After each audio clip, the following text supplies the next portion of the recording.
ధరించాడు. రంగస్థలంపై వీర విహారం చేశాడు. ప్రజలంతా కుదమసింహంలా ఉన్న అర్జునుడిని కన్నులార్పకుండా చూస్తూనే ఉన్నారు. ద్రోణాచార్యుడు ఒకంత గర్వంగా చూశాడు. ప్రజలారా, మహిమా పాతులారా, విలువిద్యలో అర్జునుడికి సాటి ముల్లోకంలో లేడు అరిచాడు. దుర్యోధని మొహం చిన్నపోయింది. అప్పుడే వినిపించింది, ఆకాశం పగిలి అర్చినట్టుగా ఉన్నాడు ఈ కర్ణుడున్నాడు అని. అంతా ఆ పిలుపు వచ్చిన వైపు చూశారు. రాధేయుడు కర్ణుడు టీవీగా ధనుస్సు బాణాన్ని ధరించి రంగస్థల ప్రధాన ద్వారం వద్ద ఆకలిగున్న మహాసింహంలా ఉన్నాడు. పాండవులంతా ద్రోణుని చూస్తూ చేరారు. కౌరవులు దుర్యోధుని వద్దకు వెళ్ళారు. కర్ణుడు హుంకారింపు. కర్ణుడు సహజ కవచ కుండాలను ధరించి తేజస్సుతో వెలిగిపోతూ ఉన్న కర్ణుడు ద్రోణాచార్యుని కృపాచార్యునికి ఎగతాళిగా నమస్కరించాడు. అర్జునుని వైపు చురకత్తుల వంటి కన్నులతో చూశాడు.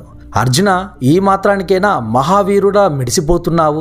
నీవు ప్రదర్శనవన్నీ త్రుటికాలంలో నేను చేయగలను. అర్జునుడు